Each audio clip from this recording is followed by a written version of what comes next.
The humility of Pope Francis is evident in his goal to bring the Catholic Church closer to the poor. In this report, Mitzi Borromeo shows us how Catholics and even atheists see His Holiness. He was named Person of the Year in 2013 by Time magazine and The Advocate, and has graced the covers of The New Yorker, Esquire, and Rolling Stone magazines. He electrifies huge crowds of people wherever he goes.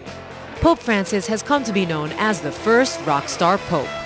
What is it about this man that takes the world by storm? He's an authentic person. People sense somebody who is fake.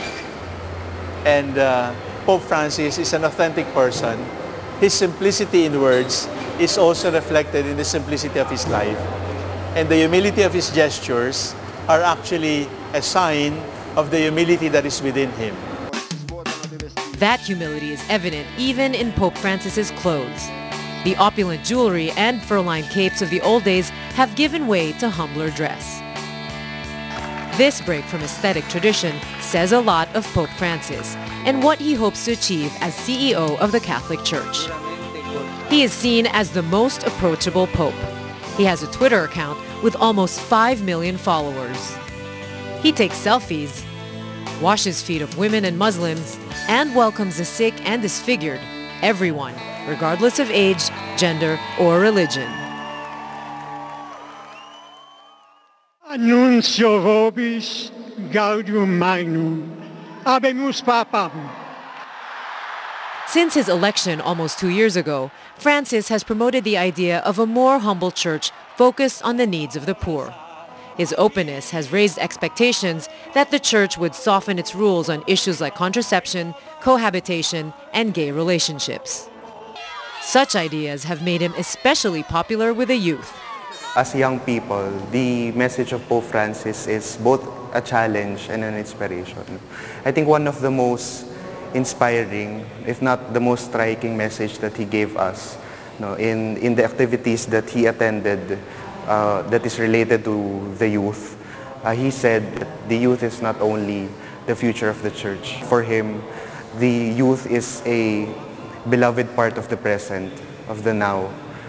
For him, the youth can be an instrument in building up a church in service of the poor and of the needy.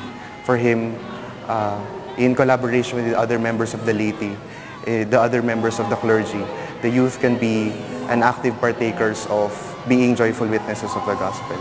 He gives the message of dialogue, of peace, that we can all coexist. Even if we have different religions, we can have unity and we can have dialogue. Even atheists are drawn to Pope Francis. The Pope is very down to earth. So he seems like he's more in touch with the people. He's bringing back that sense of social justice, of being close to the poor, of not wanting to be extravagant, of being kind.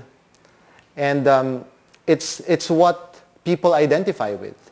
Now, it's really only the entrenched archaic doctrines that need to change, that has to change, but hasn't yet. The young definitely identify with the lack of pretentiousness in Pope Francis. He wants to do away with all of the frills, like the wearing the crown, with all of the gold surrounding him, with all of the extravagance that's so unnecessary. The youth identifies with that. They're saying they want something different.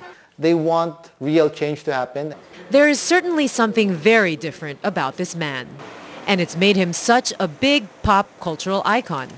Early this year, Superman Francis turned up as graffiti on a wall near the Vatican.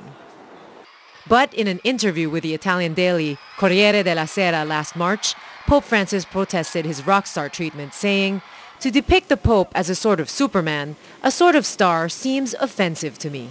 He said, "The Pope is a man who laughs, cries, sleeps calmly, and has friends like everyone else. A normal person." He also said he does not like how people have mythologized him as a man who could meet all expectations. His insistence on normality, however, only seems to further elevate his rock star status. The reluctant rock star may just get the biggest rock star treatment yet when he comes to the Philippines in a few weeks.